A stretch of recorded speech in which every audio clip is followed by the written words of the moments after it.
Well, as I'm sure you just saw, there's snow on the ground.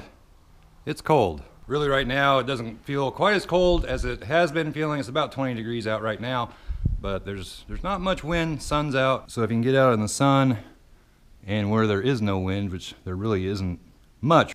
And if you watched the little update that I did, phone call, hold on.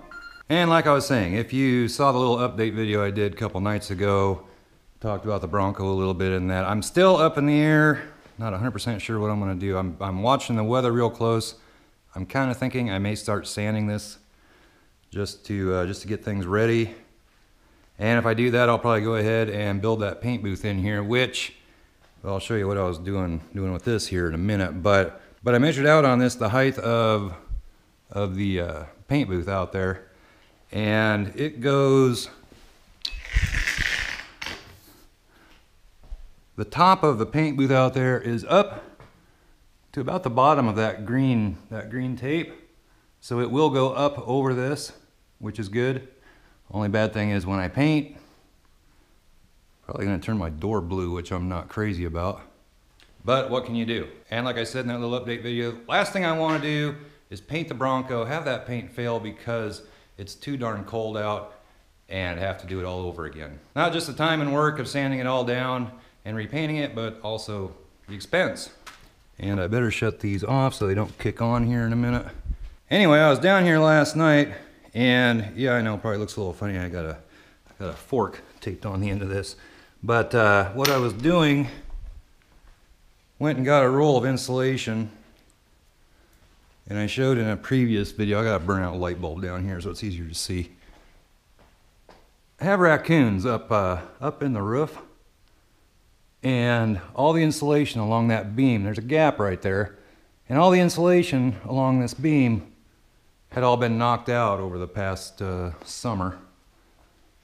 So I got a roll of insulation and was cutting 22-inch long strips, because there's boards that come up anyway. There's boards up there that are 22 inches apart, so you can't just put one long strip in there. So I'd make it 22 inches long, and then I'd cut strips out of that, and I would jab those strips with my fork, and they would stay on there, and I could shove them up in there. Not 100% sealed off, but a heck of a lot better than it was. And I know these darn heaters are not kicking on nearly as much as they were, say, the other night. They were kicking on quite a bit, because with that gap like that, that had to have been letting in a whole lot of air. And like I said, it's still not 100% sealed off. I can see one spot right up there that there's a little bit of a gap. And I suppose right up there, there's probably some. And down here on this end, there's probably a little bit there. And I know a little bit of air will come through there, especially if the wind is from that direction. That right there probably isn't 100% sealed off. In fact, I can see a cobweb blowing just a little bit right there. But I fire these up, and it warms it up in here pretty darn quick. And actually, I would rather have a little fresh air coming in here and running these things. So far, so good. I'm still alive anyway. I was down here last night. I was looking for my shop vac. I just wanted to suck up some of this little loose pieces of insulation on the floor, and I could not find that darn thing. And it finally dawned on me it was over there in the old shop, so I got it this morning. I need to clean this mess up just a little bit.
Alright, got that picked up real quick. I was down here last night. I actually saw one of those raccoons out here. Big raccoon. He was actually in this little cage that I made. I didn't think they'd be able to fit in through there, but evidently they can jump through this. So I'm gonna have to do something a little bit different. Cats are hungry, I need to get them fed, but that's where all of our cat food's been going. I opened the door and I looked over here. Great big guy. I opened the door, come out of here, he looked at me, then he climbed up. I don't know where he climbed up, right over here I think. Just climbed right up the side. Then he got up on top of this board. Well, first off, he sat right there and he just looked at me. If I had a gun, I could have got him. But then he climbed up on top of that board, walked across here, and at that point, I was standing here with the door open, so he was right above me. And then I think what they do, they climb up that post, and then gets up on the roof. Not exactly sure how many of them there are. I don't think there's too many. I'm guessing 3 or 4. And I've seen one guy poke his head right through there. Cute little guy. Didn't look real big. I've tried to shoot him with a pellet gun. That's what I have down here at the moment. But I may have to get something a little more destructive. But I don't really want to shoot holes in my wall or roof. So I don't know. Got to get rid of them somehow. But need to quit feeding the raccoons. I can tell you that. That one was big. I'd say it was the size of Abby, if not bigger. And don't really need the dogs coming down here and tangling with a big old coon. That raccoon might tear him up pretty good. So anyway, guys, that's where I'm at with a Bronco right now. I'm just kind of in a lull, trying to figure out what exactly I want to do. And I know there's been some people in the comments that are just like, just paint it already. And guys, it's not that easy. Every place I see says you should not be spraying automotive paint when the temperature is below 60 degrees, and it's not gonna be 60 degrees. But I'm keeping my eye on the weather. It looks like we might hit 50 around Wednesday, I think. Tuesday, Wednesday. So I really think what I might do over the weekend, get this sanded down. Really wouldn't take too long to sand it down. And see about getting that paint booth set up. And when I said it's not as easy as, you know, just paint it. Well, that's part of it. There's some prep work that needs to be done yet. It's got to be taped and papered off yet. Paint booth out there has got to be taken down, rebuilt in here, wrapped in plastic. Fans are going to have to be mounted in this end of it. So when I open the door, I can blow all that stuff out of here and hopefully suck in a little bit of warm air. I can get the shop heated up really well. I can get the metal on the Bronco warmed up. I can get the paint warmed up. I just don't know what the right answer is. If I don't do it here shortly, we're just gonna have to wait 2-3 months, and as soon as the weather turns back around in the springtime, we'll get the Bronco painted. And I'm not saying that as a hint, I'm not gonna do it. I'd really like to get it painted, because if I can get it painted, then we can start going the other direction and putting it back together. And I'd really like to get that done. Now, just saying, what if I don't paint the Bronco? If I don't get the Bronco painted here shortly, I think I'm gonna take her over to the old shop, put her away for the winter, and there are a couple things I would like to do on my pickup. And probably the first thing that I'd like to take a look at is that bad spot down there.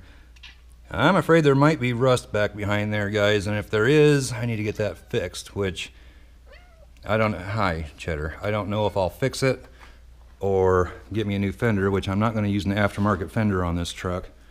So I'll have to take a look at that. Another thing I'm tossing around in my head, putting a straight axle on the front. And if I put a straight axle on the front, I would also like to do gears. I'd like to put probably 430 gears in this. So that's something else I would like to do. Another thing I am considering is one of Absalute Customs rear bumpers. Take this off and put one of his fancy bumpers on the back of it. John Shield from Absalute Customs. And if you don't know who I'm talking about, that's where this front bumper came from. So I'm thinking about doing that as well. I'd really like to have a matching rear bumper on here. And if you're a member of my Facebook group, OBS Revolution, you probably know who I'm talking about. Or if you're a member of pretty much any Ford truck group, OBS Ford truck group on Facebook, pretty sure you know who I'm talking about. It's that guy right there. Super nice guy, makes all kinds of stuff for these OBS trucks. from bumpers to side steps, all kinds of lift things, mirror conversions, just all kinds of stuff. I'll link his website down below and you can check it out. And be sure to tell him that I sent you. And if you don't know, I have a barbecue channel as well, the Fox Shop Barbecue, where we do all of our cooking down here in the shop. Making a video on that tomorrow. We're gonna be smoking some meatloaf tomorrow. So if you like that kind of thing, link for that will be that'll be down below. Go over there, check it out, hit that subscribe button. Just trying to get that channel going. Don't have a lot of subscribers yet, but it's clicking up. I just enjoy doing that kind of thing, so I thought, hey, why not have a channel on it? So anyway, we'll figure out what's going on here with the Bronco in the next few days. I'm gonna keep my eye on the weather, and if it works out, it works out. If not, just gonna have to wait a couple, 3 months, and weather will turn around. We'll get her painted. I'd like to do it right now. So that's pretty much it. Give this video a big old thumbs up if you would. Comment down below. Subscribe if you haven't already. We'll catch you next time. Bye-bye.